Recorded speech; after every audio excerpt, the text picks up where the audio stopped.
Olá pessoal, vamos ao nosso estudo bíblico. Nesta oportunidade, vamos estudar a Carta aos Hebreus, capítulo 8, do verso 7 até o versículo 13. O capítulo 8 traz no seu primeiro versículo a síntese de toda a carta, não apenas do discurso, do trecho começado no capítulo 5, verso 11, mas também a temática de toda a carta, que é Jesus Cristo é nosso sumo sacerdote. Neste capítulo 8, o nosso autor vai utilizar dois argumentos para provar aos seus primeiros leitores ouvintes de que Jesus é o sumo sacerdote.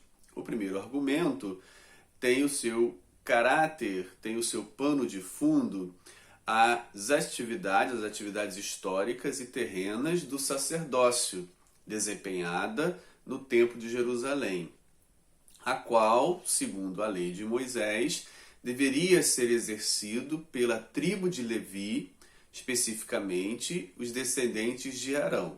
Neste caso, Jesus não se enquadraria nessa característica, ele não pertencia à tribo de Levi, muito menos descendente de Arão.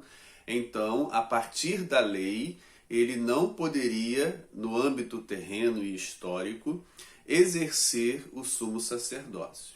No entanto, o nosso autor já explicou nos capítulos anteriores que ele é sumo sacerdote segundo a ordem de Melquisedeque, uma ordem anterior à lei de Moisés, uma ordem, um modelo vigente nos tempos de Abraão, e que o próprio Abraão presta homenagem e serve-se a esse modelo na figura do Melquisedeque, dando-lhe o dízimo dos despojos de guerra e recebendo deste a bênção.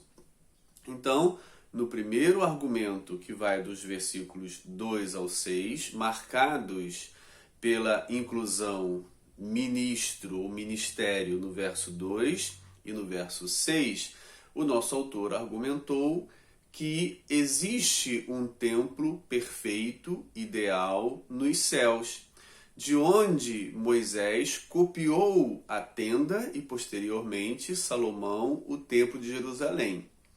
Esta cópia, por ser cópia, ela é imperfeita, ela tem a sua durabilidade reduzida.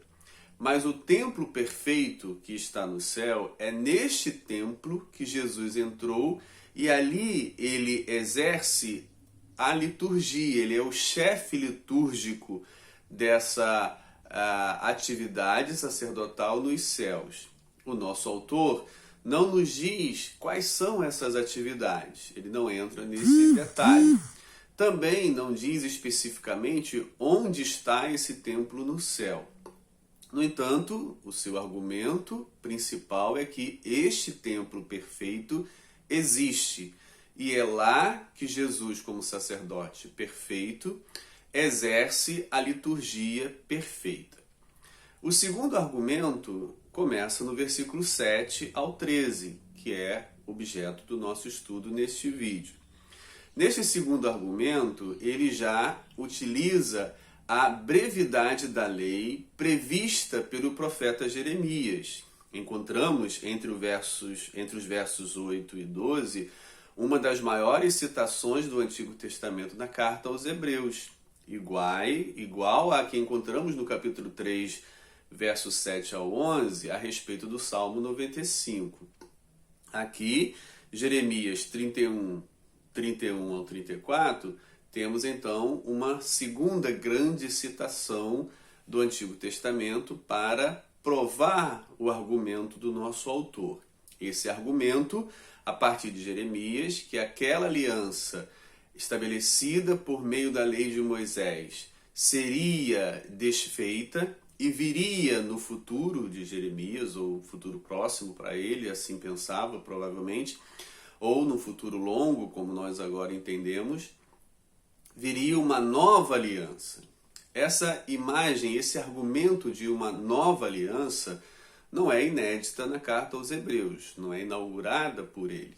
Nós encontramos na liturgia da Ceia do Senhor, a mais antiga, descrita em 1 Coríntios capítulo 11, uma menção à nova aliança, que estaria sendo realizada pelo derramamento do sangue de Jesus Cristo, invocada na celebração da sua morte na ceia do Senhor. Então, Paulo já nos apresenta, como tradição anterior a ele, essa ideia, essa crença, essa argumentação teológica de uma segunda aliança, de uma nova aliança, melhor do que a primeira. Nessa esteira, o nosso autor também caminha para nos provar, para argumentar para nós, que o próprio Jeremias, muitos séculos antes, já tinha apontado o surgimento de uma nova aliança.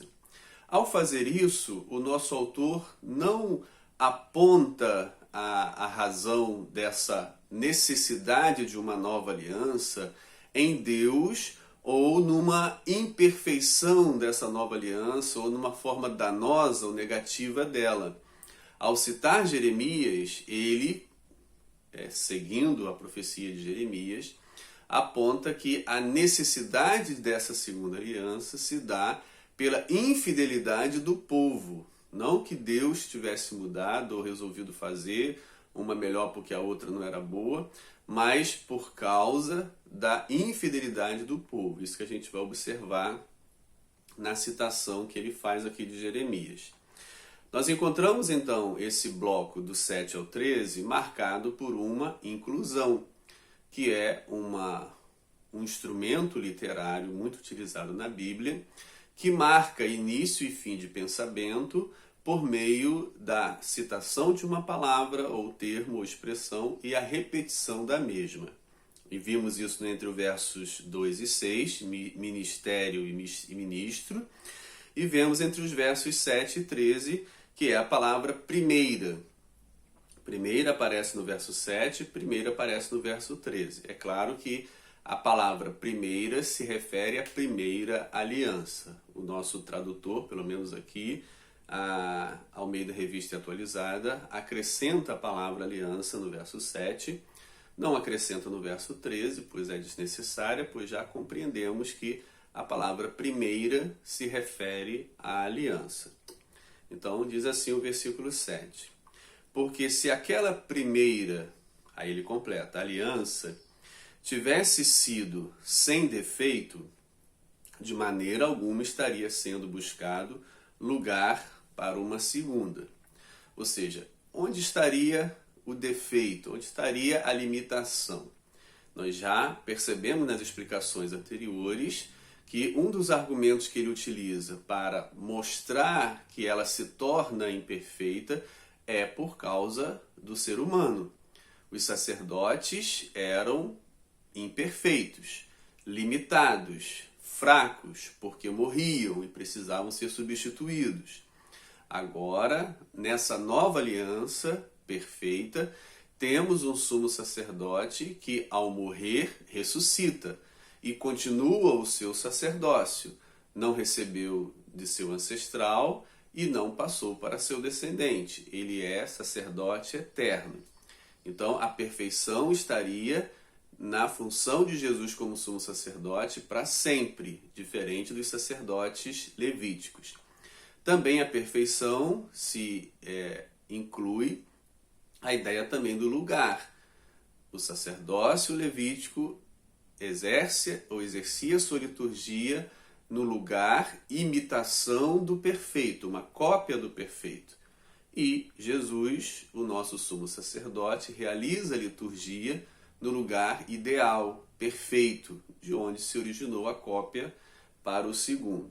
Então, é a partir dessas características que ele aponta esse defeito, ou seja, o defeito está no ser humano, no exercício do ser humano, na atividade do ser humano. Então, por isso, busca-se uma segunda perfeita. Verso 8. Bem, essa perfeita, ela tem por iniciativa divina o perdão, a interioridade. A gente vai perceber na citação de Jeremias que ele vai anunciar que essa nova aliança ela será inscrita no coração, ela será interiorizada e também revelará, por meio dela, a fidelidade e o amor de Deus ao seu povo. Versículo 8, e de fato, repreendendo-os, diz: Eis aí vem dias, diz o Senhor, e firmarei nova aliança com a casa de Israel e com a casa de Judá. Aí o período indica os dois reinos, o reino de Israel dividido em reino do norte e reino do sul, e a divisão ou a infidelidade desse povo. Anuncia o Senhor, vem dias de uma nova aliança. E o autor aos Hebreus, e não somente ele, Paulo também, e a igreja primitiva, entendia que esses dias tinham chegado e a vinda de Jesus e a realização, a fundação da igreja era o momento previsto por Jeremias, anunciado por Jeremias. Esses dias se referia ao período da igreja. E então Israel se torna o Israel a igreja, ou seja, a ideia de que, como já percebemos na carta aos Hebreus, não se tem uma ideia de uma nova religião, né, de um novo povo, mas a ideia de continuidade.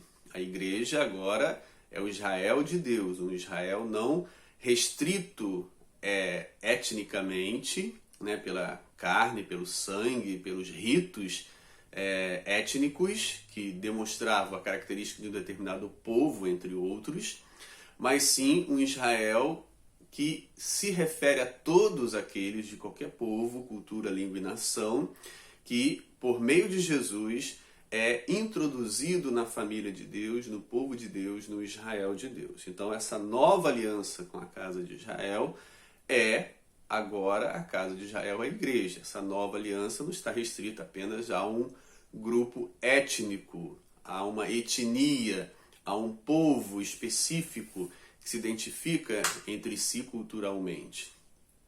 Esse Israel, nova aliança, é a igreja, é um Israel muito mais amplo e não ligado à questão étnica. Isso é muito importante observar. Versículo 9. Não segundo a aliança que fiz com seus pais, no dia em que os tornei pela mão para os conduzir até fora da terra do Egito, pois eles não continuaram na minha aliança, e eu não atentei para eles, diz o Senhor. Então, está claro, na citação do próprio Jeremias, que a culpa do rompimento da primeira aliança não está em Deus, e sim no povo, no ser humano, na desobediência.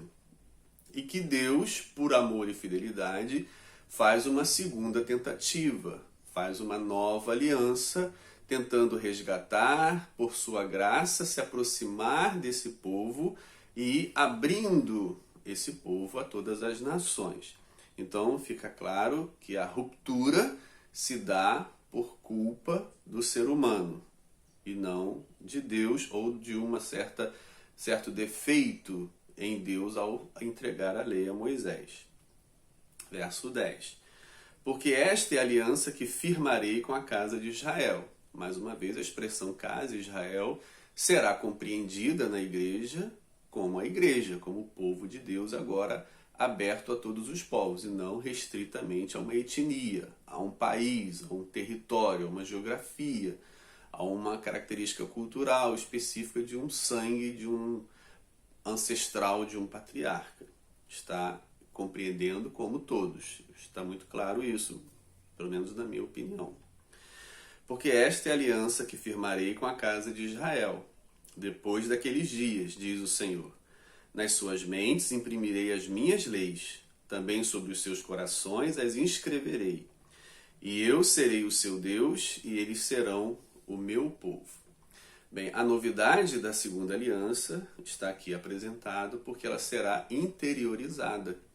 Ela não estará externa, ela não estará num livro, ela não estará num rolo, num pergaminho que pode ser consultada apenas por quem sabe ler aquela língua ou interpretar aquele texto a um grupo restrito de pessoas que tem essa condição social, intelectual, permitida pelas condições sociais de estudar Não, essa nova aliança será inscrita nos corações, ela será interiorizada, ela estará no coração de qualquer um, e não apenas de um grupo elitista, especial, uma autoridade ou um dominante na sociedade. Essa é uma característica maravilhosa da segunda lei, ela estará inscrita interiormente no coração. Verso 11. E não ensinará jamais cada um ao seu próximo, nem cada um ao seu irmão, dizendo: conhece o Senhor, porque todos me conhecerão, desde o menor deles até o maior. Isso revela uma revelação espiritual, uma revelação de meio espiritualizante, e não uma simplesmente escola onde se senta para aprender com o professor. A ação seria do próprio Deus, por meio do seu Espírito, transmitiria e falaria e levaria a sua palavra aos corações. Verso 12. Pois para com as suas iniquidades usarei de misericórdia, e dos seus pecados jamais me lembrarei. Então nós temos como características dessa segunda aliança a interioridade, a fidelidade, mesmo Deus percebendo o pecado do povo, ele é fiel às suas promessas e procura resgatar, se aproximar, salvar esse povo. E também a questão do perdão. A nova aliança é caracterizada pelo perdão. Um perdão que esquece os pecados e não joga mais em rosto, que não o traz de volta. Um perdão perfeito, um perdão permanente. Jamais me lembrarei é para expressar, não que Deus possa esquecer de alguma coisa, mas é para expressar que o pecado cometido não será novamente culpado ou condenado no indivíduo, ou seja, é um perdão perfeito, que não deixará sequelas. E versículo 13, então, retoma-se a inclusão do verso 7, indicando primeira aliança, quando ele diz nova, um argumento muito claro. Quando ele diz nova, torna antiga a primeira. Ora, aquilo que se torna antiquado e envelhecido está prestes a desaparecer. Bem, então, ele toma a palavra de Jeremias, muitos séculos antes, para provar que é da vontade de Deus que seria feita uma nova aliança. E, como seu argumento claramente nos apresenta, se há necessidade de uma segunda, é porque a primeira tem defeitos e problemas. E, quando se entra a segunda, anula-se a primeira. As duas não podem estar concomitantes, ou seja, não pode haver um sacerdócio levítico e um de Melquisedeque ao mesmo tempo. Na época de Abraão era o de Melquisedeque, a partir de Moisés veio o Levítico e agora a partir de Cristo novamente volta o modelo de Melquisedeque. Não dá para haver dois sacerdócios concomitantes. Assim como não dá para haver dois templos, dois lugares litúrgicos ao mesmo tempo. Agora é o do céu, onde Jesus está fazendo como ministro litúrgico, conduzindo a liturgia como sumo sacerdote. Não há uma concomitância. Com isso, é muito importante para a época lá do primeiro século mostrar para os primeiros cristãos que não era possível se aproximar de Deus pelo sacerdócio de Jesus e pelos dos levitas ao mesmo tempo. Não era questão de concomitância. E também o templo perde o seu sentido de ser, pois agora o templo que nos aproximamos é o templo perfeito que está no céu, onde Jesus é o chefe litúrgico. Então o argumento é, se existe uma nova, então a primeira ficou envelhecida. Se entrou em vigor uma segunda, a primeira então está em desuso, tende a desaparecer. Esse é o argumento do nosso autor a partir da profecia de Jeremias, que apontava uma nova aliança. Nova aliança implica novas regras, novo sacerdócio, novo lugar litúrgico do exercício do templo e novas características dessa lei de Deus. Agora não mais nos livros, mas no coração, interiorizada por meio do Espírito de Deus que anuncia a obra de salvação do nosso Senhor Jesus Cristo. Um abraço a todos, fiquem com Deus.